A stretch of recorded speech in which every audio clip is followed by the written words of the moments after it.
안녕하세요.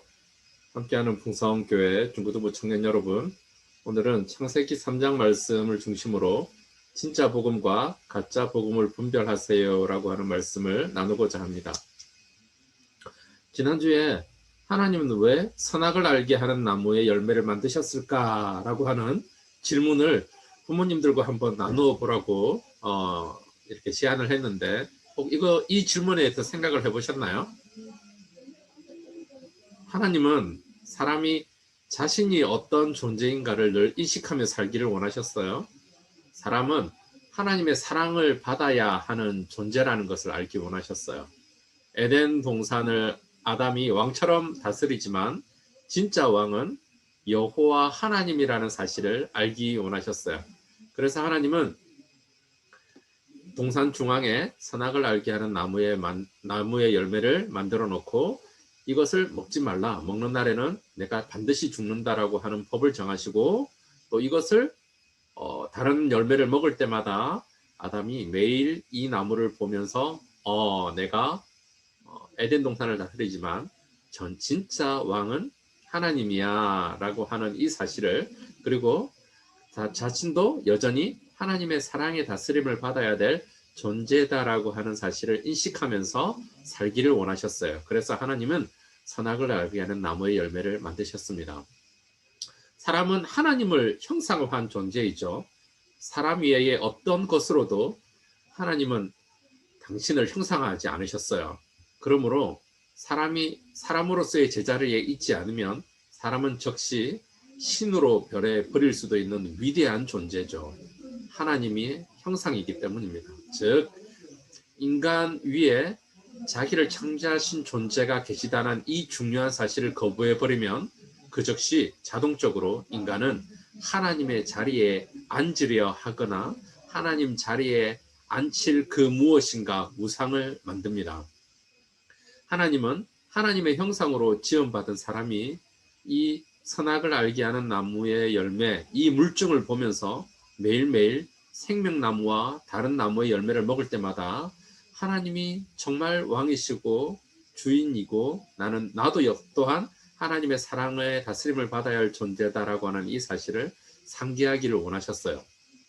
그리고 또 하나, 이 선악을 알게 하는 나무의 열매를 통해서 하나님께서 우리에게 말씀하고자 하신 것이 있었는데, 자연 만물은 하나님께서 심어놓은 법칙대로 타율 순종을 하고 있습니다. 본능을 따라 살아가죠. 하지만 인간은 하나님의 형상대로 창조하셨어요. 하나님은 인간을 대상으로 나는 너를 자율 순종하는 존재로 만들었어. 스스로 자유의지로 나의 법을 지키렴이라고 말씀하시는 의미가 이 선악을 알게 하는 나무 열매에 담겨 있습니다. 우리를 아주 존중해 주시는 것이죠. 네. 그래서 하나님은 선악을 알게 하는 나무의 열매를 만드셨습니다. 그러나 우리가 잘 알고 있는 것처럼 아담과 하와는 먹지 말라 한 언약을 알게 하는 나무의 열매를 먹어버렸습니다. 사단이 제시한 가짜 복음을 듣고 소위 이것은 제가 이름을 지었습니다. 가짜 복음을 듣고 먹습니다. 그 가짜 복음이 무엇인지, 인류 역사 속에서 어떻게 그 가짜 복음이 이렇게 나타나게 됐는지를 오늘 말씀을 통해서 한번 살펴보려고 합니다.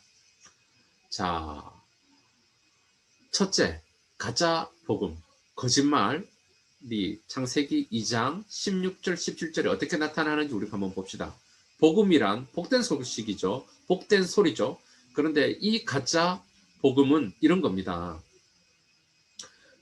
본즉 먹음직도 하고 보암직도 하고 지혜롭게 할 만큼 탐스럽고도 한 것처럼 보이지만 먹으면 어떻게 되는 거죠? 진짜 죽기 때문에 제가 가짜 복음이라고 이름을 지었습니다. 자, 그렇죠? 창세기 2장 16절 17절에 이렇게 기록이 되어 있습니다. 그러면 좀 더 구체적으로 이 가짜 복음이 무엇인지 우리가 한번 조금 자세하게 살펴봅시다.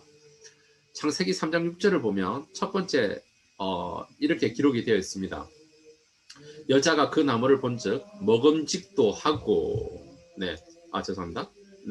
창세기 3장 4절 5절을 보면 뱀이 네 가지 거짓말을 합니다. 첫 번째 거짓말은 너희가 결코 죽지 아니하리라라고 사단이 거짓말, 가짜 복음을 전합니다. 그러나 하나님은 우리가 알고 있는 것처럼 먹는 날에는 반드시 죽는다라고 말씀하셨어요. 사탄이 거짓말을 한 것이죠.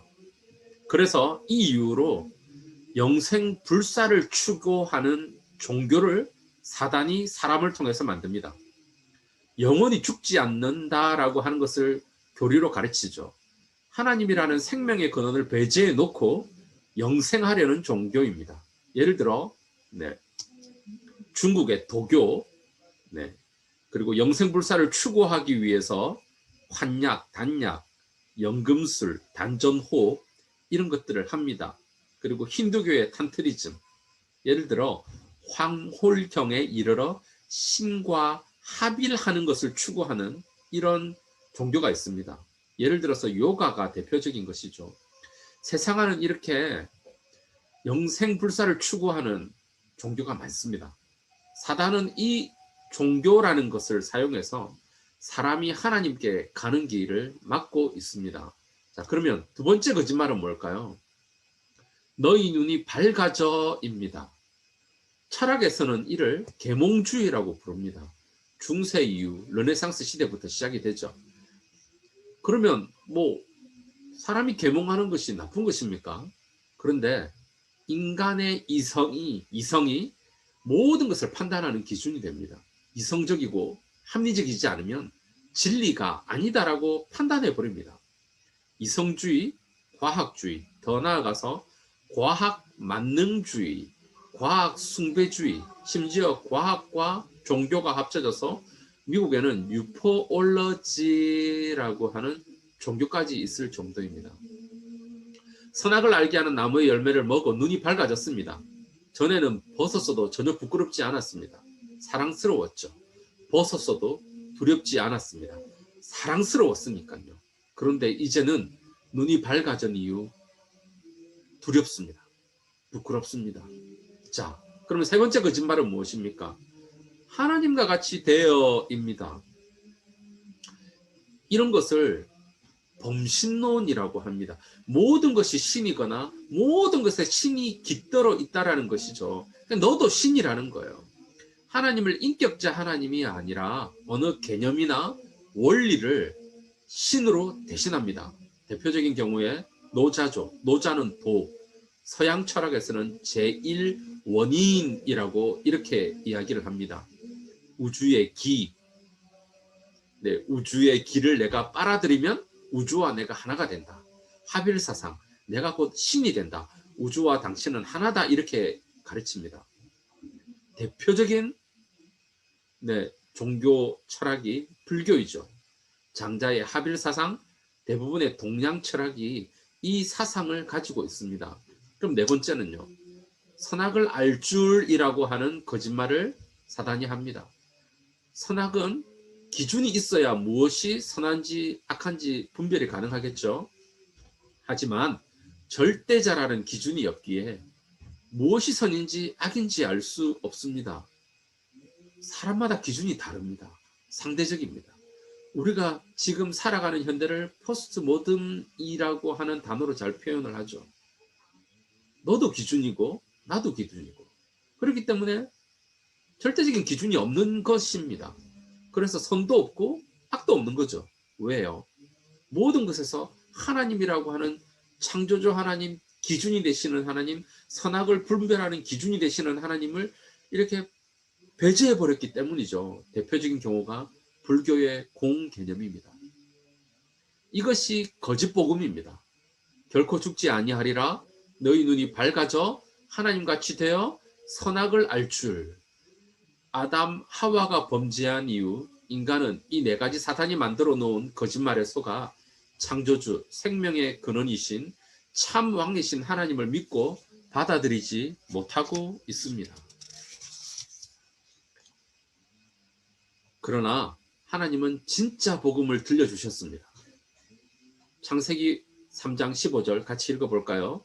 내가 너로 여자와 원수가 되게 하고 내 후손도 여자의 후손과 원수가 되게 하리니 여자의 후손은 내 머리를 상하게 할 것이요 너는 그의 발꿈치를 상하게 할 것이니라 하시고, 하나님은 범죄한 아담에게 복음을 말씀해 주십니다. 우리가 이것을 신학적인 용어로 원복음, 원시복음이라고 합니다. 여자의 후손이 태어나 사단의 죄의 권세를 깨뜨릴 것이라고 말씀해 주셨습니다. 자, 여자의 후손이 누구일까요? 마태복음 1장 16절에 보면 야곱은 마리아의 남편 요셉을 낳았으니 마리아에게서 그리스도라 칭하는 여자가 나시니라. 예를 들어 창세기 1장을 보면 마태복음 1장을 보면요, 아브라함과 다윗의 자손 예수 그리스도의 계보라, 족보라 하면서 예수님의 족보가 나옵니다. 이 족보의 모든 남자는 남자가 누가 누구를 낳고 남자가 누가 누구를 낳고 이런 형식으로 나옵니다. 예를 들어 아브라함 이삭을 낳고 이삭은 야곱을 낳고 야곱은 다윗과 그의 형제를 낳고, 하지만 예수님만은 야곱은 마리아의 남편 요셉을 낳았으니 마리아에게서 그리스도 칭하는 예수가 나시니라 라고 기록되어 있습니다. 마리아에게서 예수님이 나십니다. 여자의 후손으로, 여자의 씨로 예수님이 나셨습니다. 마리아는 비록 결혼했지만, 요셉과 결혼했지만 성관계를 갖지 않았죠. 그래서 예수님은 동정녀 탄생이라는 방법으로 이 세상에 오셨습니다. 이 예수님은 자기 백성을 그들의 죄에서 구원할 자이십니다. 네.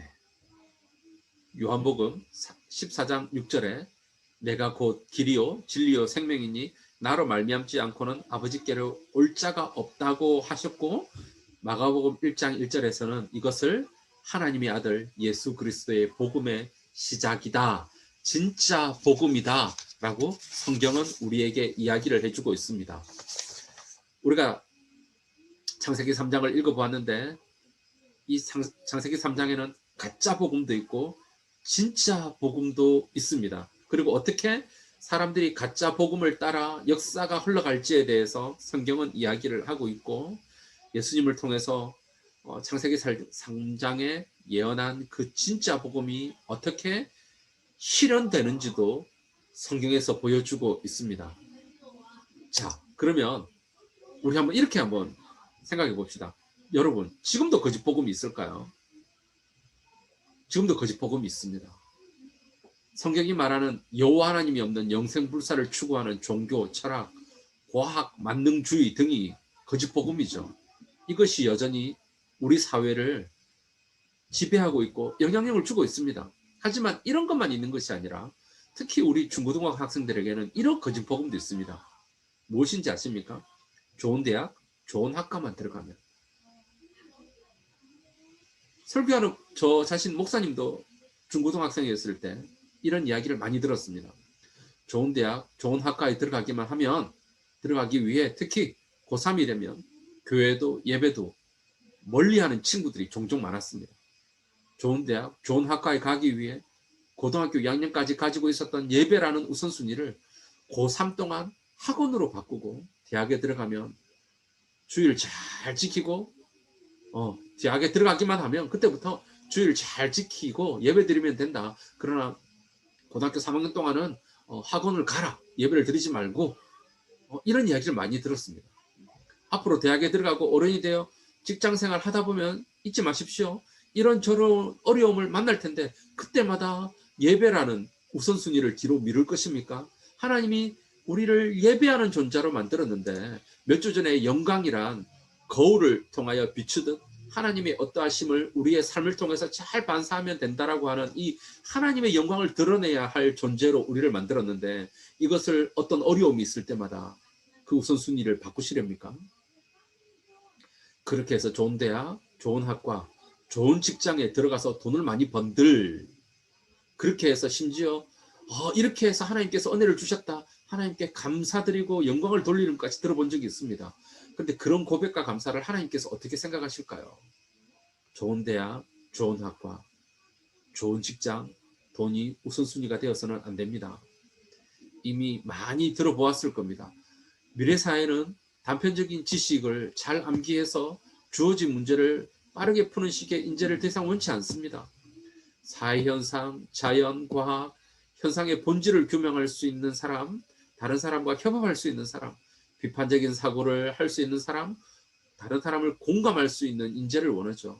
여러분이 살아갈 사회는 저와 같은 여러분의 부모 세대가 살았던 사회와는 정말 많은 사례가 될 것입니다. 열심히 암기하고 주어진 문제를 많이 빨리 정확하게 푸는 교육으로는 여러분 앞으로는 경쟁력이 없습니다.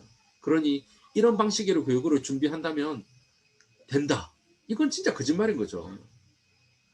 그리스도인들에게 정말 좋은 시대가 오고 있습니다. 그러나 한편 이거는 위기의 시대입니다. 많은 유혹과 어려움으로 말미암아 예수님을 그리스도로 주로 고백하면서 섬기면서 살아가기 어려운 시대가 오고 있습니다. 그러나 한편 굉장한 기회가 될 수도 있는 시대가 오고 있습니다. 성경을 친구들과 성경을 가지고 하브루타 해보십시오. 그 하브루타를 하면서 말씀 가운데에 핵심이 무엇인지 규명하는 연습을 하고 친구와 말씀을 하나님의 마음을 공감하는 연습을 하고 친구의 의견에 비판적으로 질문하고 사고하는 연습을 해보세요. 다른 사람과 협력하는 연습을 해보세요. 이런 연습을 가장 잘할 수 있는 책이 성경책이고 가장 잘할 수 있는 곳이 교회이고 우리 시들 있잖아요. 사단은 4가지 거짓말에 속아 살아가는 세상 사람들에게 실력을 가진 크리스찬들이 하나님의 영광을 비추어 줄 수 있는 정말 위험하지만 기회의 힘, 위기의 시대가 오고 있습니다. 중고등부 청년 여러분, 사단의 거짓말에 속지 마십시오. 하나님의 영광을 비추는 생활을 하십시오. 성경을 하브루타 하십시오. 집에서 부모님과 질문하고 대화하고 토론하십시오. 그리고 이 시대를 보십시오. 거짓 복음이 무엇인지 참 복음이 무엇인지를 분명히 분별해야 합니다. 그러면서 왜 그것이 거짓 복음인지 말할 수 있어야 합니다. 그러면서 오직 왜 예수님만이 참 복음인지를 증거할 수 있어야 합니다. 이것이 저와 여러분들에게 하나님께서 맡긴 사명입니다. 이번 한 주간도 말씀을 묵상하십시오. 부모님과 하브루타 하십시오. 그리고 참 복음이 무엇인지를 비추면서 참 빛인 예수님을 비추면서 살아가는 저와 여러분이 되기를 예수님의 이름으로 축복합니다.